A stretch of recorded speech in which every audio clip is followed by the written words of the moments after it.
Assalamualaikum warahmatullahi wabarakatuh. Selamat pagi, selamat siang, selamat sore, selamat malam teman-temanku semua. Mudah-mudahan dalam kondisi sehat walafiat tanpa kurang suatu apapun ya. Berjumpa kembali dengan Mas Bro ya dari Tegal.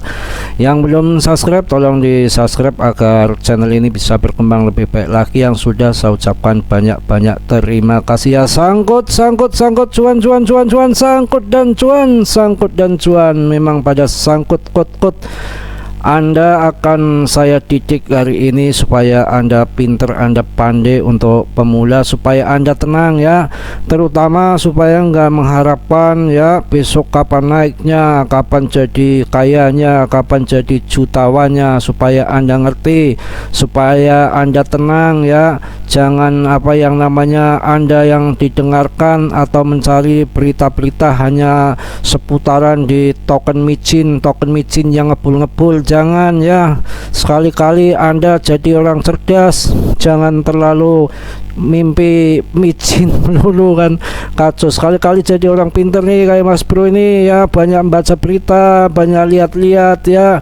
Kita jangan yang di apa namanya yang Anda cari hanya berita-berita koin PP aja hanya yang Anda cari aja kapan cuan. Anda dijanjikan sama tutorial sana, sama tutorial sini ya. Anda percaya aja ya, Anda harus kaji, harus gali, harus belajar, jadi orang cerdas, jadi orang pinter. Jangan mau dibodohin, jangan mau dipekoin. Uang apaan makin habis, bukan malah makin Anda cuan. Ini ya, saya kasih tahu penjelasan ya. Jadi yang selama ini itu ya Presiden Joe Biden Presiden Joe Biden ini ya, itu paling nggak suka itu sama kripto, itu benci sama kripto. Makanya kondisi kripto itu dari tahun 2021 sampai sekarang itu harganya turun terus. Mungkin dia iri dengki bro, waktu tahun 2020 dia nggak masuk kripto sih bro, pas tahun 2021 pada cuan kayak mendadak besar-besaran, dia nggak dapat apa-apa dari kripto. Yang namanya nggak kebagian kue kripto ya seperti itu bro. Makanya saya katakan kepada Anda jadi orang cerdas, Anda jadi orang pinter ya. Kali ini akan saya didik yang betul-betul pinter ya, jangan di skip dulu ya. Jadi kalau Anda beli koin saat ini itu orang-orang yang nanti akan jadi kaya raya. Yang penting Anda pilih koin-koin yang benar, pilih koin-koin yang bagus ke depannya supaya Anda nanti jadi jutawan. Sebab ini titik terendah, titik terburuk daripada koin ya. Yang namanya dari Obama sampai Joe Biden itu memang nggak suka yang namanya kripto. Mudah-mudahan segera lengser ya, segera ganti nanti ya, biar ekonominya membaik lagi, terus ditambah kriptonya dilegalkan lagi, nggak di apa namanya di macem-macemin seperti ini ya. Jadi nanti ke depan mungkin kemungkinan akan berubah ya. Yang namanya saya juga akan memberikan penjelasan kepada Anda supaya Anda nggak terlalu berambisi ataupun terlalu nafsu ataupun terlalu mimpi ya, dengan waktu yang dekat dengan beli koin ini, token ini, nanti jadi jutawan, jadi apa namanya kaya mendadak. Bukan itu, kita perlu membaca fundamental ya. Kita harus tahu ya yang secara mendalam, secara mendetil. Jangan hanya token micin Anda aja yang Anda ketahui. Ini contohnya seperti ini ya, saya kasih tahu. Uang kita itu uang receh bro. Trader Indonesia juga termasuk yang receh bro ya. Paus Indonesia itu belum ada apa-apanya ya keuangannya dibanding keuangan di AS bro ya. Satu Indonesia dikumpulkan uangnya hanya berapa triliun ya untuk perang sama AS, nggak akan bisa. Jadi Anda harus paham, harus sabar. Kalau nggak ada dana segar yang masuk kripto akan seperti ini terus. Ini titik terparah, titik terendah. Siapa yang mampu hold, yang mampu belanja sekarang, ditunggu sampai nanti apa namanya politik AS berubah ya, sampai next bulan tahun 2024 tahun 2025 ini yang akan menjadi pemenangnya. Camkan kata-kata saya ya kalau Anda nggak percaya.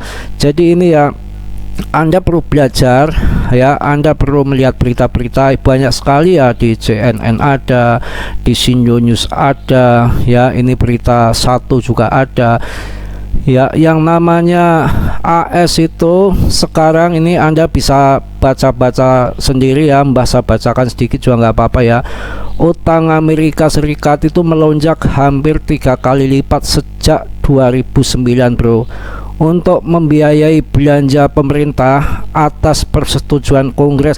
Selama periode itu ya, kemampuan Departemen Keuangan meminjam uang untuk melakukan pembayaran atas utang itu telah berulang kali mencapai batas yang diamanatkan Kongres atau debt ceiling itu ya, debt ceiling ya. Upaya menaikkan atau menghapuskan debt ceiling ya telah menjadi topik perdebatan sengit di kalangan pembuat kebijakan karena dampaknya termasuk penutupan pemerintah, gila nggak ya, dan momok gagal bayar yang mengancam akan mendorong ekonomi ke dalam krisis. Sekarang aja krisis, sudah krisis ya, krisis kripto pada lost down.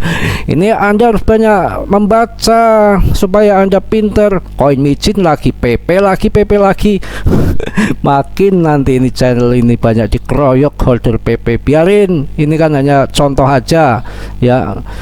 Dengan masalah tersebut kembali dibahas pada tahun 2023 di bawah Presiden Joe Biden dan DPR yang dikendalikan oleh Partai Republik.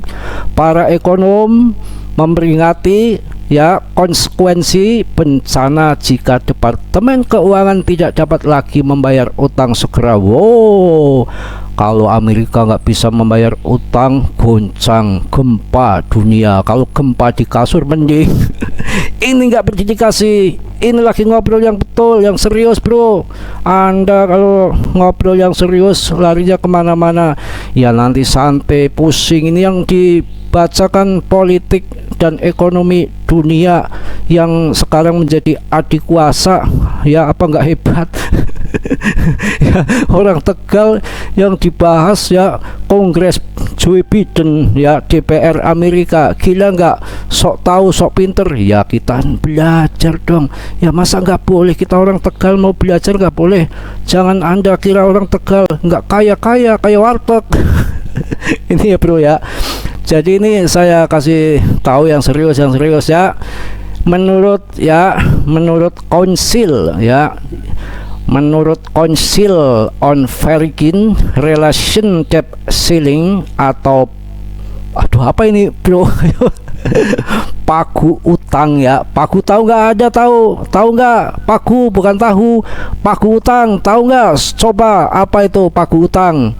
Pagu utang dibuat oleh Kongres pada tahun 1917 dengan menetapkan jumlah maksimum utang federal yang belum dibayar yang dapat ditanggung oleh pemerintah AS. Pada Januari 2023 total utang nasional dan plafon utang mencapai 31,4 triliun US dollar. Wow, melongo ya. Pemerintah AS telah mengalami defisit rata-rata hampir 1 triliun US dollar setiap tahun sejak 2001. Aduh, payah ini, kacau ini kripto. Yang berarti menghabiskan lebih banyak uang daripada yang diterimanya untuk pajak dan pendapatan lainnya untuk mengambingkan apa ini? Bukan bro. Untuk mengimbanginya, pemerintah harus meminjam untuk terus membiayai pembayaran yang telah disahkan Kongres. Setiap perubahan plafon utang memerlukan persetujuan mayoritas oleh kedua kamar apa ini? Kedua kamar Kongres bro ya. Pokoknya sudah saya sampaikan, sudah saya jelaskan semua. Yang tahu syukur, yang nggak tahu ya bodoh amat. Kenapa Anda nggak mau belajar? Nggak tahu, udah saya sampaikan jelas begitu. Ini untuk bagi yang nggak tahu, akan saya jelaskan secara bahasa yang tradisional aja, singkat, padat, padat jelas ya, singkat padat jelas. Anda pasti tahu. Kalau tadi yang Mas Bro baca, Anda bisa tambah tambah stres ya. Masalahnya yang namanya juga lagi sangkut dikasih berita-berita yang mumet pusing begitu ya. Ini saya kasih apa yang namanya pendek, padat, berisi ya. Saya akan memberikan berita yang padat darurat ya, yang bahasa sederhana mungkin Anda tahu. Intinya begini bro, intinya ya, yang namanya pemerintah Joe Biden ini ya gembar-gembornya ya, tapi kan nggak tahu yang namanya ini berita ya, yang namanya kebetulan kebenarannya itu kan kita nggak ngerti. Wong kita di Tegal, dia di AS ya, kita nggak saling ngobrol, nggak saling telepon kan mana kita tahu. Yang penting kan berita, semua kan berdasarkan dengan berita ya. Jadi yang namanya Joe Biden ini ya minta tambahan anggaran. Mungkin paham dari situ ya Anda ya, mulai ngerti ya kalau bahasa yang gampang ya. Joe Biden itu minta anggaran belanja ya, tapi ya bagi partai oposisi yang sebel sama Joe Biden ya, no way, nggak usah potong anggaran. Ngapain ya Joe Biden uang hambur-hamburkan, potong anggaran. Ini belum ada titik temu antara pemerintah dengan oposisi, yaitu Partai Demokrat punya Biden sama Republik punya oposisi. Paham? Jelas? Gamblang? Pasti jelas gamblang, itu baru tahu. Nah itu sekarang dampaknya ke market kacau balau ya. Jadi di market dampaknya nggak karuan. Kalau ini naik atas, turun dikit, naik atas, itu kerjaannya bandar bro. Dia tuh mau cari apa, squeeze, dia lagi squeeze ya, lagi banting naik turun ya, cari orang-orang yang main leverage tinggi. Itu di situ ya, banting atas. Kalau melihat daripada fundamental berita saat ini, harusnya BTC itu ngelongsor sampai 350 juta lagi. Tapi karena ini ditahan bandar, karena beritanya itu semua miring, BTC ini dengan debt ceiling ini ya, faktor itu nanti BTC ngelongsor ke bawah. Akhirnya para trader kelas dunia itu pasang short semua dengan uang yang kuat. Binance ya sorong atas, sama Kokoin, sama apa itu yang namanya dia kan kerjasama di situ kan, ada Robinhood ya, Coinbase, ayo sorong ke atas ya, begitu. Paham ya bahasa sederhana ya? Apa saya ulang lagi? Masa diulang lagi sih? Biden lagi minta duit ya, sama siapa? DPR gak dikasih, maunya dipotong. Itu yang bahasa kasar lagi. Itu seperti itu ya. Masalahnya Biden ini uangnya buat bonyok-bonyokan, buat Zelensky, buat perang Ukraina, bukan buat rakyatnya. Ini soak ya, makanya rakyatnya makin terjepit, makin menjerit ya. Kalau Partai Republikan maunya dipotong anggaran, jangan dihambur-hamburkan. Joe Biden maunya ditambah bila perlu, pajak naikkan 10 kali lipat, 20 kali lipat, mati rakyat. Itu di situ saya rasa paham semua ya. Sudah cukup ya bikin pusing aja. Itu yang namanya berita politik, ekonomi kelas dunia udah saya sampaikan. Kurang apa Mas Bro? Lengkap di sini ya. Sekarang dampaknya ke market.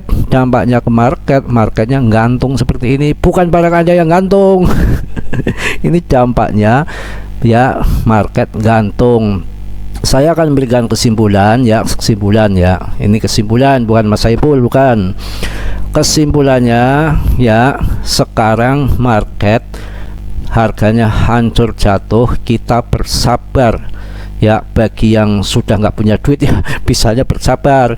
Kalau yang sudah punya duit, nanti di saat crash ya Anda masuk cicil ya. Sekarang bisa dikatakan ya, menurut analisa Mas Bro, hancur-hancurnya kripto sekarang, bobrok-bobroknya kripto sekarang ya. Kalau Anda serok sekarang, dicicil ya, jual kerbau apa jual sapi terserah Anda. ditahan sampai kemelut gejolak AS selesai, maka Anda akan termasuk orang yang sukses, termasuk orang yang berhasil. Nanti harganya akan terbang kembali. Karena yang saya perkirakan ini, saya pribadi saya perkirakan itu dengan kegagalan pemerintahan Biden itu yang disorot selama pemerintahan AS periode ini tuh yang sangat menghancur-hancurkan uang, yang menghambur-hamburkan uang, yang bikin acak kadut kalang kabut pemerintahan itu Biden. Jadi udah banyak sekali disorot ya, kebongkar sudah mulai kebusukan dia, sampai akhirnya pendukung daripada Obama, pendukung sama Biden itu pada lari ke partai oposisi yang namanya Republikan itu. Jadi nanti bila pemilu yang sudah bisa dianalisa, mungkin pemenangnya nanti Partai Republik. Mudah-mudahan di situ yang jadi ya dedengkotnya lagi Trump. Anaknya suka dengan kripto, babat habis yang namanya SEC regulasi. Apa itu, semua kripto diperbolehkan ya. Mungkin Trump itu mungkin banyak makan uang kripto. Kalau ini Biden mungkin nggak kebagian kripto, makanya dia benci banget sama kripto. Itu sekarang dengan berita-berita itu dampaknya kripto sekarang kondisinya melemah seperti ini. Anda harus sabar, diambil momen-momen ini untuk masuk, ditunggu sampai next bulan yang akan datang. Cocok, sepakat, masuk. Apa yang masuk? Corok Anda ya, itu baru ya. Terus mungkin udah cukup ya untuk berita-berita ya, ini udah jelas semua ya, yang saya bacakan langsung ya, yang berita yang sederhana, yang simple padat, dan yang berita yang kasar tadi udah ada 3 versi berita. Mungkin Anda paham dari kalangan menengah ke bawah ya. Jadi itu ya. Sekarang saya akan membahas daripada kripto yang kemarin beli Optimis M cuan ya. Oke, lanjut ya. Untuk hari ini nggak usah membahas technical analisis ya, yang memang lagi pada gemblung-gelundung semua ya. Sekarang kita cari-cari di top CMC aja ya, yang namanya BTC ya. Anda cuan yang masuk BTC, yang tadi scalpingan BTC ini banyak yang jontor bro, asli ini banyak yang jontor ini bro. Jadi ini ini banyak trader yang kena liquid bro ya. Ini tadi kan sampai di bawah 400, sekarang 47 ya. Ini banyak orang yang jontor bro, banyak yang orang dimakan dilibas. Soalnya dengan berita yang tadi saya sampaikan ini otomatis banyak yang pasang short.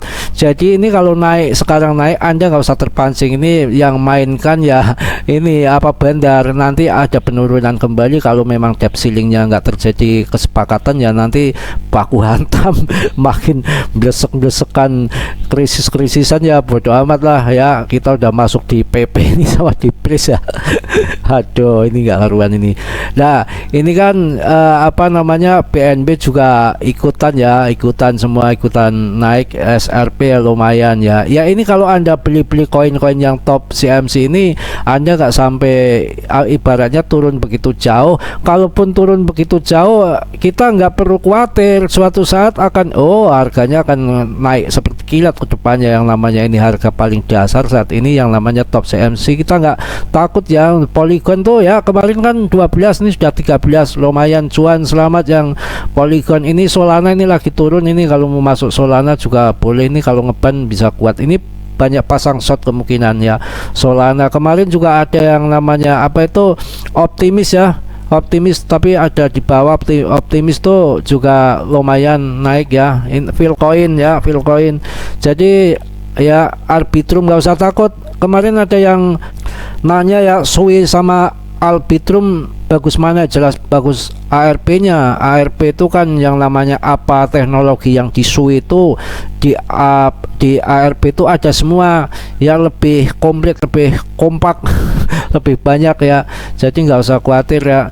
Nanti kalau barang-barang yang yang bagus-bagus ya, juga ada pernah yang untuk jangka panjang itu ICP ya, komputer itu bisa, itu bagus bro, nggak usah khawatir bro. Itu Anda hold aja ya. Kondisi lagi seperti ini, kita sabar, tahan dulu, nunggu debt ceilingnya, suling bambu ya. Nah ini kan Sui suinya ya. Terus optimis, dan ya kemarin waktu saya bahas optimis itu masih harga 19-an ribu ya bro. Ini kalau ada yang masuk, Anda masuk ya, ini lumayan ya, dapat cuan di optimis daripada token micin yang adanya longsor melulu ya. Emang nanti akan jadi kaya, akan jadi jutawan, tapi sabar ya. Jadi cari koin-koin yang becus-becus, yang bagus-bagus di sini ya, banyak sekali ya. Terus yang untuk Meta Hero, yang beli Meta Hero itu kalau Mas Bro beli di KuCoin ya, itu di Lbank ada, terus ada lagi di Get.io ya, itu ada di situ. Bibit di Bibit, bukan bibit ayam, itu di Bibit ada. Saya heran ini, kenapa ada yang masih naruh aset Anda di Hotbit. Ini ketahuan Anda hanya pemain micin Anda. Itu Hotbit itu, yang namanya Hotbit itu tempatnya bosnya koin micin. Yang koin micin itu kan banyak yang rakul, banyak yang hancur. Anda kan kemarin sudah lama beritanya sudah jelek, sudah buruk di Hotbit. Kenapa Anda nggak tarik dari dulu dari Hotbit?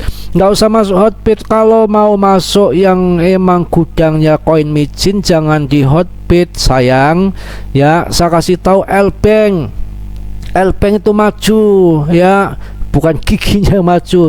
Anda kalau mau masuk di Lbank jangan di Hotbit.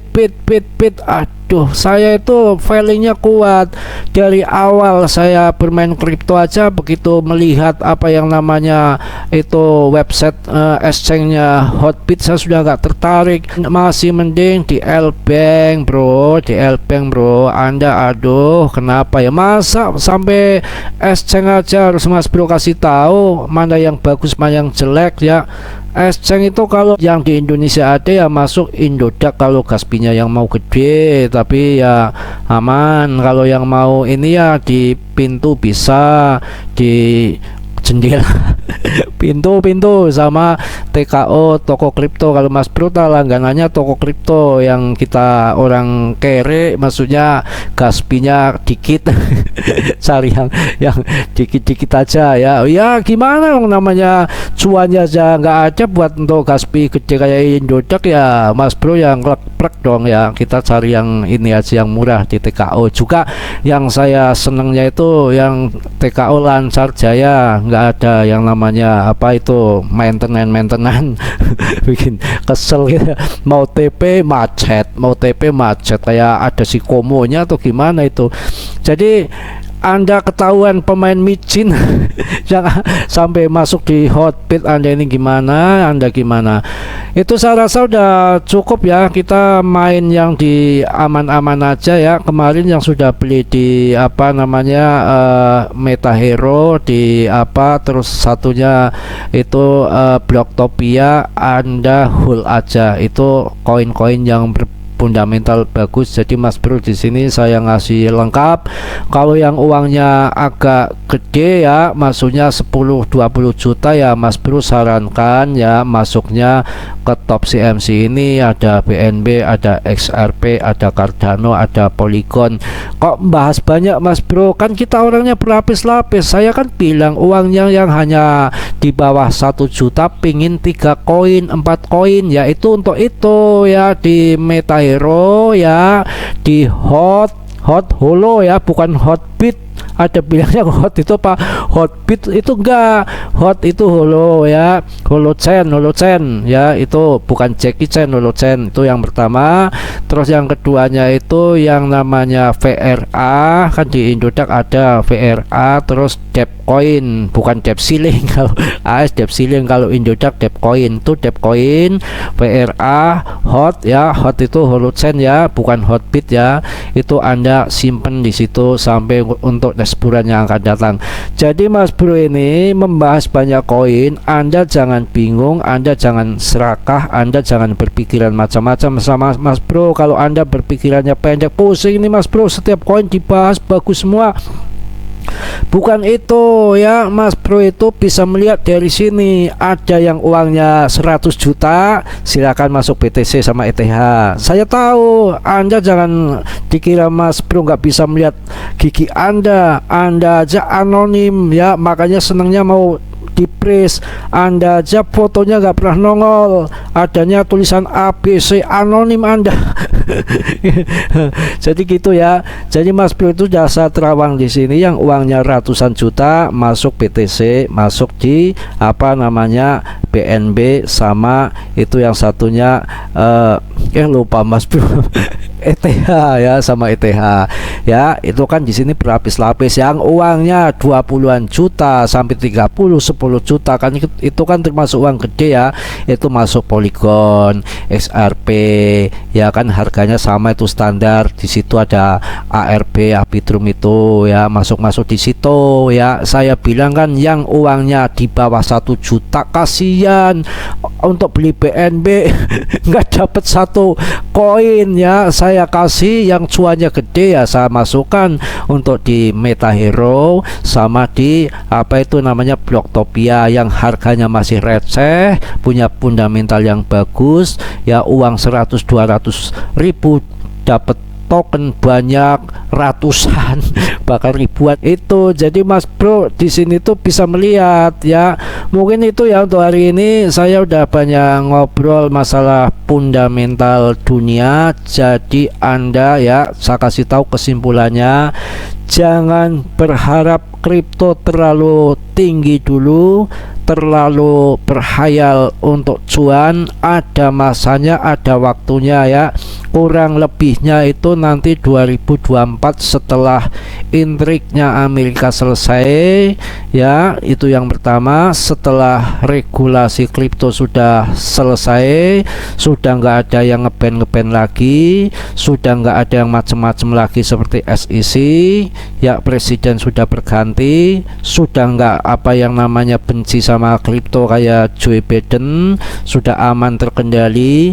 Nanti insya Allah akan terbang, akan menjadikan kaya Anda, karena saat ini harga terendah, harga terpuruk. Kalau Anda masuk yang punya bebek atau punya ayam, Anda jual sekarang, masukin ke kripto, cari koin yang berfundamental yang bagus, dan nanti berapa tahun kemudian Anda akan menjadi jutawan. Jadi jangan berharap nanti apa yang namanya Coinbase, Baby Doge, Shiba tiba-tiba terbang meledak ke atas. Enggak, ini saya kasih pemikiran supaya Anda enggak apa yang namanya mengharap-harap terus. Bulan depan Mas Bro, apa nanti tahun 2 bulan lagi Mas Bro, apa nanti setahun lagi Mas Bro, supaya Anda pikiran tenang, santai, enggak mengharap. Ataupun Anda jangan terlalu banyak mendengarkan apa yang namanya token micin aja ya. Ini saya jelaskan sekali lagi ya, uangnya kita retail, uangnya orang trader, bahkan semua orang Indonesia ini ya, termasuk apa yang namanya bandar-bandarnya kripto, itu belum apa-apanya, belum ada sekuku irenge sama uang yang ada di luar sana. Belum apa-apa bos kita itu ya, belum bisa membuat harga pump tinggi. Itu perlu diingat, jangan berhayal dulu, sabar, nunggu nanti semua ada waktunya ya. Saya rasa udah paham semua, udah pada jelas semua ya. Bila banyak kesalahan, banyak dosa yang kesinggung dengan omongan Mas Bro, yang saya maksud Mas Bro di sini bukan sengaja, intinya berniat baik untuk mengkaji berita, menggali berita, untuk memberikan informasi yang seakurat mungkin untuk Anda dan memberikan wawasan untuk Anda. Kok kenapa ini koin kok